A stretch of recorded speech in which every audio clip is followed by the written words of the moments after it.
बिहार सरकार की prepaid meter बहुत लोगों को परेशान कर रखा है और बहुत लोग इसके लेकर के कई सारे झमेले में हैं, कई परेशानियां लेकर के शिकायत कर रहे हैं, कई लोग मीटर उठा करके फेंक दे रहे हैं और कई सारी अड़चने लग रही है। अगर महीने का 1000 का बिल आ रहा है, घर का जो खपत 1000 है वो 3000 हो रही है आ रहा है। ऐसी कई सारी शिकायत की एक लाइन सी लग गई है। क्या लगता है नीतीश कुमार का ये फैसला सही है कि गलत है? जब मीटर लग रही थी तो बहुत तेज गति से लग रही थी, बहुत तेजी से लगाने की कोशिश की जा रही थी और ऐसा लग रहा था कि पूरे भारत में सबसे ज़्यादा मीटर लगेगी तो बिहार में लगेगी और उस मुहिम में बहुत तेजी से लगा है, शहरों में तो लग गया, लेकिन प्रॉब्लम्स आकर के अटक गई जब वो गांव-गांव में मीटर लगने लगा।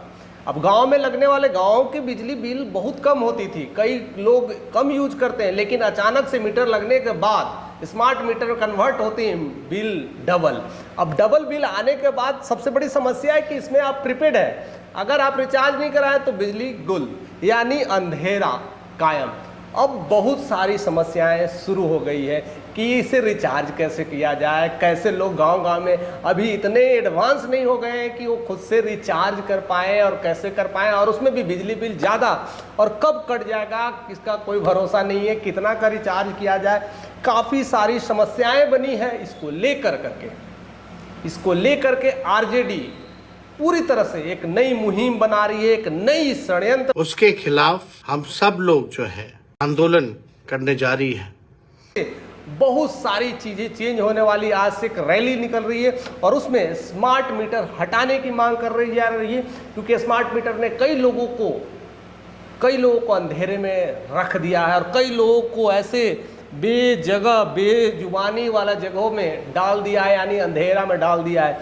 इसलिए आरजेडी का कहना है कि इस बार नीतीश की बिजली को काटो और ललटेन जलाओ, ऐसी योजना कर करके काफ़ी कुछ जानने की कोशिश की जा रही है। और आज से जो रैली निकलने वाली है इसी मुहिम पर है। बट ऐसा नहीं होगा कि नीतीश के तरफ से कटाक्ष नहीं होगी, उधर की पार्टियां भी ये कह रही है कि ऐसे सारे इनके पास कोई मुद्दे अब नहीं बचे, तो बस यही मुद्दे बच गए हैं। अब कुछ तो चाहिए ना, पॉलिटिक्स में आने के लिए कुछ ना कुछ चाहिए। अब कोई मुद्दे नहीं निकल रहे हैं, अब सरकार के पास कमियां नहीं देख पा रहे तो मीटर के मुद्दे बता रहे हैं। फिलहाल मीटर के मुद्दे हैं, स्मार्ट की मीटर के जो मुद्दे हैं वो काफ़ी कुछ गहराई है, काफ़ी कुछ लोगों में शिकायत है।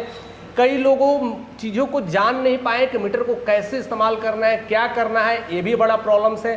पहले एजुकेशन उसकी ज़रूरत थी कि वो मीटर का बिल कैसे आया जाए, समझाया कैसे जाए। दिक्कत क्या हो रही है कि लोग आ रहे हैं बिजली विभाग से और मीटर लगा के चले जा रहे हैं, पहले वाले मीटर को हटा देते हैं और नया मीटर डाल देते हैं, कुछ सुनते नहीं है, कहते हैं हमारे पास आदेश है, हम कुछ नहीं कर सकते। लोगों को एजुकेट करें कि मीटर क्यों लगा रहे हैं, इसके फ़ायदे क्या है, इसके नुकसान क्या है, इसके लगाने से आपको क्या क्या जानकारी मिलेगी। आपको पहले पता चल जाएगा कि बिजली बिल जाने वाली है कि नहीं जाने वाली है, रिचार्ज कराएं। ऐसे तमाम चीज़ों को गांव में, स्पेशली गांव में रखने की कोशिश करनी चाहिए, जानकारी देने की कोशिश करनी चाहिए।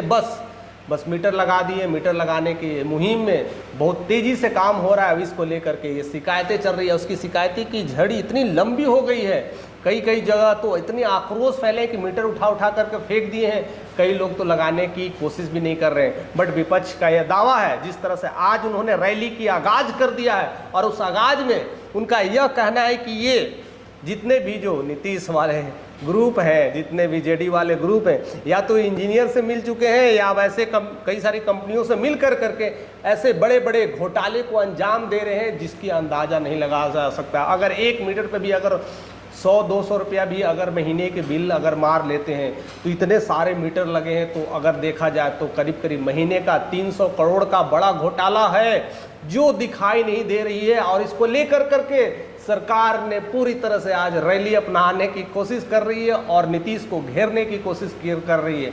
देखते हैं कि और क्या क्या चीज़ें होने वाला है। बहरहाल हमारे साथ आप ऐसे ही बने रहिए कि हम इसके मुद्दे पे आएंगे कि एक्चुअली में स्मार्ट मीटर लगाना चाहिए तो क्यों लगाना चाहिए, स्मार्ट मीटर नहीं लगाना चाहिए। इस सब चीज़ों की जानकारियां हम नेक्स्ट वीडियो में लेकर के आएंगे कि क्या क्या दिक्कतें होती है, किस तरह के प्रावधान हमें लगाना चाहिए और स्मार्ट मीटर सही में हमारे हित के लिए अच्छा है कि नहीं है, उसमें कितना खर्च आता है, कैसे आता है, और बिजली बिल अगर ज़्यादा आता है तो क्यों आता है। इस सब तमाम जानकारियों के लिए हमारे साथ ऐसे ही बने रहे। आप कमेंट करके भी बता सकते हैं कि इस पर वीडियोस बनाएं, तो हम स्पेशल वीडियोस लेकर के आएंगे जिसमें ढेरों सारी जानकारियाँ होगी और यह मामला क्लियर हो जाएगा कि स्मार्ट मीटर कितना हद तक सही है और कितना हद तक गलत है।